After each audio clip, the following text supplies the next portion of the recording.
Friends, आज की class पे हम लोग का पास एक Redmi 10 मोबाइल आया है जिसका कि फुल्ली डेड मोबाइल था और इसको हम लोग कैसे स्टेप बाय स्टेप डायग्नोस किया इसके बारे में जानकारी देंगे। तो hello friends, I am Shekhar bhai, you are watching Technical Aces channel.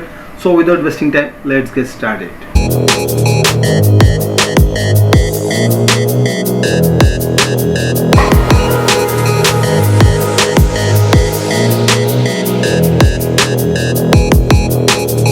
तो फ्रेंड्स, जैसे हम लोगों का पास ये Redmi 10 मोबाइल आया तो सबसे पहले हम लोग इसका चार्जिंग कनेक्टर में लगाया और ये जो विजिस्टर है, ये जितना विजिस्टर दिखाई दे रहा है, तो इसमें हम लोग जैसे चेकिंग किया तो इसमें 4.1 सप्लाई प्रॉपर आ रहा था।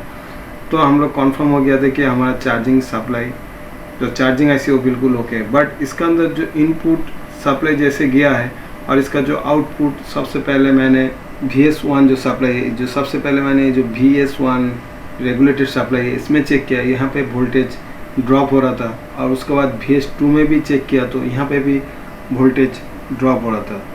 तो हमने सोचा था कि आईसी ख़राब है, बट ऐसा नहीं हुआ।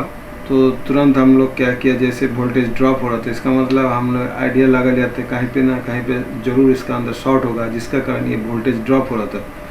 तो इसमें क्या कोई बंदा क्या करेगा, आईसी को निकाल देगा तुरंत। तो जब भी इस तरह ड्रॉप वोल्टेज आपको शो होता है, यहाँ पे जैसे हमारा आ रहा था 0.050 और यहाँ पे 0.10 सप्लाई आ रहा था, और हम लोग तुरंत उसका बैटरी और चार्जिंग कनेक्टर खोल के फिर इसका कोल्ड टेस्ट किया। तो जैसे हमने कोल्ड टेस्ट किया ये सारी कॉइल पे, तो हम लोग का पास ये जो भी क्रॉप वाला जो कॉइल है जो कि CPU के अंदर डायरेक्ट जा रहा है, तो इस लाइन में हम लोग का शॉर्ट मिल गया था। और यहाँ पे भी कंटिन्यूटी दे रहा था और इसमें भी कंटिन्यूटी दे रहा था और ये इसमें भी कंटिन्यूटी दे रहा था।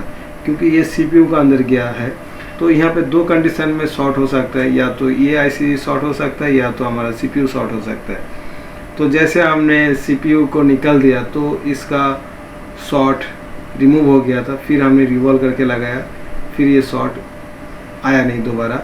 और फिर हमने जैसे चार्जिंग कनेक्टर लगाया फिर यहाँ पे प्रॉपर सप्लाई आना शुरू हो गया। ठीक है फ्रेंड्स, तो जल्दीबाजी में कोई भी चीज़ डिसाइड नहीं करना है कि कौन सा आईसी ख़राब है। प्रॉपर कोल्ड टेस्ट करो और इसका अंदर कितना वोल्टेज आना चाहिए उसका बारे में आपका नॉलेज होना चाहिए। और ये नॉलेज आपका इस डायग्राम के अंदर ही दिया हुआ है, दे के रखा है, आपको सिर्फ फाइंड आउट करना है। तो इसका कैसे फाइंड आउट करोगे, इस यहाँ पे कितना सप्लाई होना चाहिए और यहाँ पे कितना सप्लाई होना चाहिए, तो आप लोगों को प्रॉपर इसका एक डाटा शीट आता है। जैसे मैं आपको दिखा देता हूँ, इस बार इस बोर्नियो डायग्राम ने बहुत ही अच्छा काम किया, डाटा शीट दे दिया।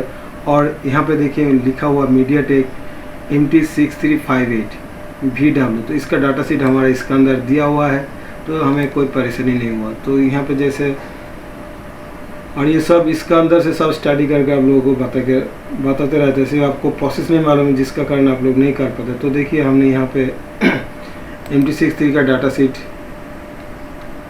करके रखा। तो हमें S1 में कितना वोल्टेज आना चाहिए, तो देखिए VS1 यहाँ पे लिखा हुआ है, मैं थोड़ा बड़ा करके दिखा रहा हूँ। देखिए VS1 में यहाँ पे 2 वोल्टेज 2.0 वोल्टेज होना चाहिए था, जबकि वहाँ पे आ रहा था 0.10 सप्लाई, मतलब बहुत ही कम सप्लाई आ रहा था शॉर्ट का कारण।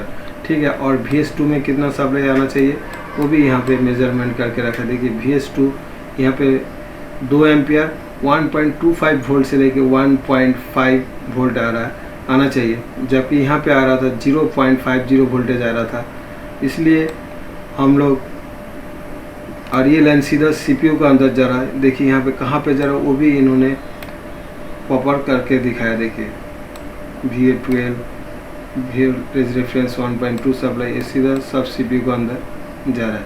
ठीक है, और देखिए VPROC 11 ये सब CPU के अंदर होता है, और VS1 ये भी सब CPU के अंदर जा रहा है। आपको हर चीज़ डाटा शीट के अंदर दे के रखा है।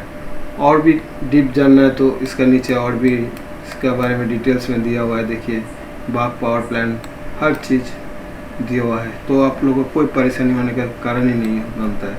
ठीक है, और जैसे मैंने CPU को निकाला तो इसका एक प्रॉब्लम सॉल्व हो गया। जो हमारा ये जो पावर IC प्रॉपर सप्लाई देना शुरू कर दिया। ठीक है फ्रेंड्स, और हमारा सेट का जो प्रॉब्लम था वो सॉल्यूशन हो गया, यानी ये पानी वगैरह का अंदर गया होगा जिसका कारण इसका CPU का अंदर शॉर्टिंग हो गया था, जबकि अच्छा हुआ CPU ख़राब नहीं हुआ और CPU वर्क करना रिवॉल्व करने के बाद वर्क कर रहा है।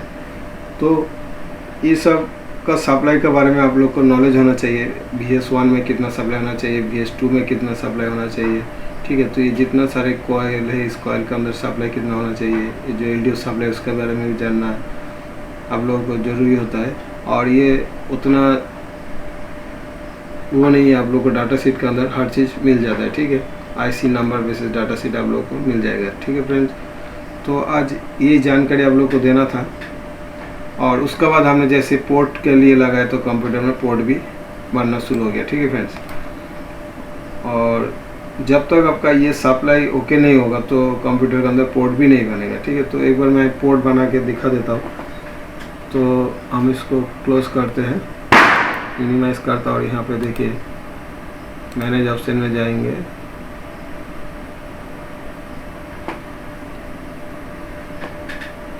और यहाँ पे डिवाइस मैनेजर पे हम लोग चलेंगे और यहाँ पे पोर्ट ऑप्शन है, और अभी हमारा यहाँ पे पोर्ट भी बनना शुरू हो गया।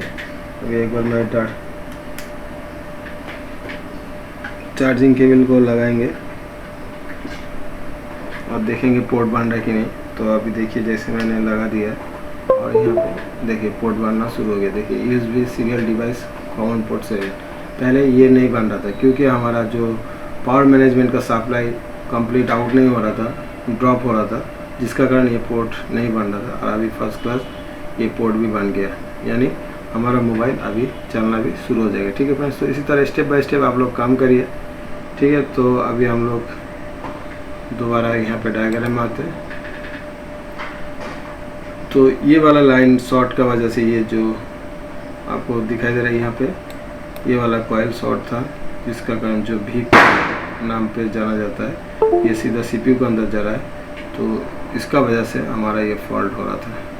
तो बहुत ही आसान है, आप स्टेप बाय स्टेप काम करिए। और इसका डाटा शीट, इसका बूट सीक्वेंस क्या है, ये सब आपका डाटा शीट के अंदर ही मिल जाएगा, कहीं भागने का ज़रूरत नहीं है। ठीक है फ्रेंड्स, तो ये छोटा सा जानकारी देना था आप लोगों को स्टेप बाय स्टेप। इसी तरह हम लोग आप लोग को मोबाइल खोलना जोड़ना अभी कम दिखाएंगे, ज़्यादातर किस तरह डायग्नोसिस करना है वो उसी के बारे में हर रोज़ कुछ ना कुछ बताते रहेंगे जितना हो सके। ठीक है फ्रेंड्स, तो फ्रेंड्स आज के लिए वीडियो इतना ही है। आप लोग खुश रहे, फिर मिलेंगे नेक्स्ट वीडियो में। तब तक के लिए bye bye and take care.